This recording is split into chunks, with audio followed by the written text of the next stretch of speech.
Perk, who's going to win this series? The Hawks. The Hawks. Look, the Hawks did what they were supposed to do, Molly. They went down to Philly. They got a split. And guess what? Now they're going back to Club ATL, okay? Lemon pepper Lou wings are going to be served all throughout the arena. That crowd is going to be rocking. And look, I heard Stephen A. yesterday talking about how the Suns arena is electrifying, how the fans are involved, and how they're the sixth man. Well, guess what?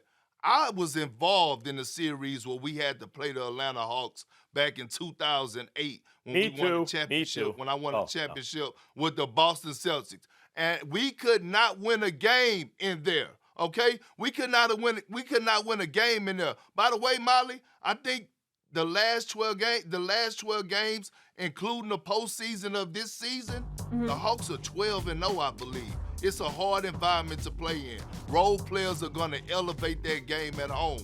Trae Young is going to play better at home. I have the Hawks winning this series in 6.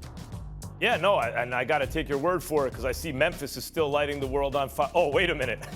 That didn't work out. What else? Who else have you had? I'm waiting for you to get one right. Look, the Hawks are very good. I'm not disputing what you're saying about why you're picking them. But I'll tell you this. The Sixers have the best record in the conference for a reason, because they were the best team this year, especially with Embiid healthy. Now I want to get to Embiid. The losing that first game, which I put on Doc because he went to that all-bench unit and he played them all together, no starters, and they got killed.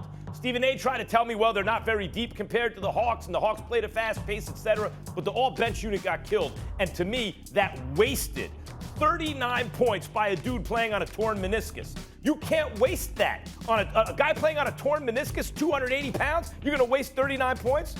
But it turns out the next night he drops 40.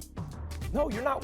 This is just what Embiid does. At a certain point, we just got to realize this is who he is. That's why, had he played in more games, because he had health issues to worry about, had he played in more games, he'd have been the MVP. Because let's be clear, Jokic is the MVP because Embiid, and he is the MVP. Jokic is the MVP.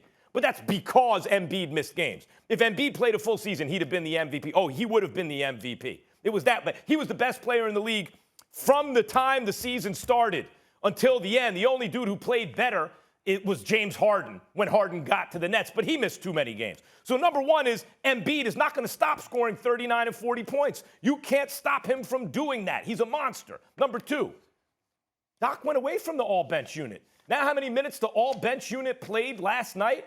0. He always had at least one starter in the game. And number three, Shake Milton. Shake Milton, who went from like a Sixers hero to unplayable. Doc stayed believing in him. Shake stayed ready. And when it mattered, this dude came out and could not miss. The Sixers have the best player in this series. They are a great defensive team. They have a championship coach, and they're going to win the series. See, Max, this is why you need your basketball court revoked and taken away from you. And this is why I know that you wasn't watching the game last night. If you were watching the game last night, the Hawks kept making runs. The Philadelphia will go up by double figures. All of a sudden, the Hawks will make a run and bring it into 4. I mean, the arena was so quiet in there last night. Right before the end of the third quarter, when Shake Milton hit that buzzer beater at the end of the third, right? Yep. Then the fans erupted, okay? And then all of a sudden, the role players started playing better. Shake Milton, the crowd brought the best out of the role players. Dwight Howard started being the beast on the glass. All of a sudden, you looked up, and guess what? In the first 5 minutes, the score in the fourth quarter was 16-4.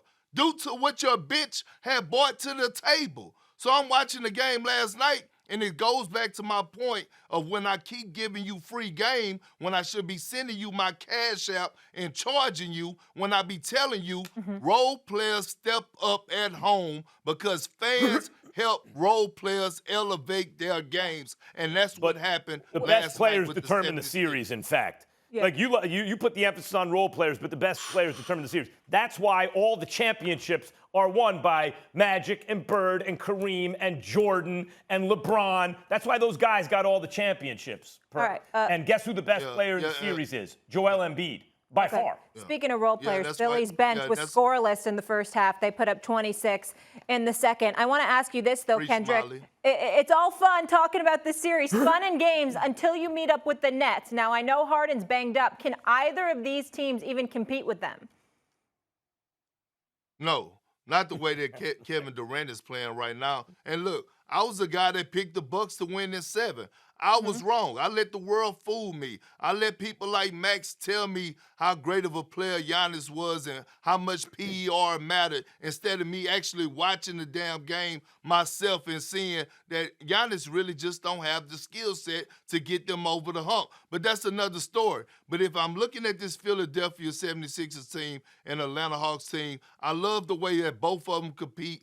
Both of them have superstars. But Kevin Durant right now is the best player on the damn planet. And he has a certified Robin that's playing off the charts right now in Kyrie Irving. And right now, I don't see no team in the Eastern Conference stopping this Brooklyn Nets team, even without James Harden. First of all, the nerve of you. You actually tried to turn that around and say people like Max Kellerman talked me into Giannis? Wasn't it? Because we don't just do this on this show, Molly. We do this on the Max Kellerman show on ESPN Radio, 2 p.m. Eastern, Perk and me. Wasn't it I who was telling you that if the Nets are healthy, they're going, because you were saying a healthy Nets team was going to lose to the Bucks. I was telling you if the Nets were healthy, not only would they win, not a team in the NBA, including the Lakers when healthy, would take them 7 games. No one was going to take them 7. Look what just happened without James Harden. It turns out Blake Griffin can still dunk. Not only dunk, but put a dude like Giannis on a poster. It turns out Blake can still get a double-double as a 3rd or 4th option. KD is playing like KD, like an MVP. Kyrie is playing out of his mind. Blake looks like Blake Griffin again. Joe Harris, still one of the best shooters in the league. I mean, if they had James Harden, it would compete with the Nets like any team ever. Who's going to compete with them?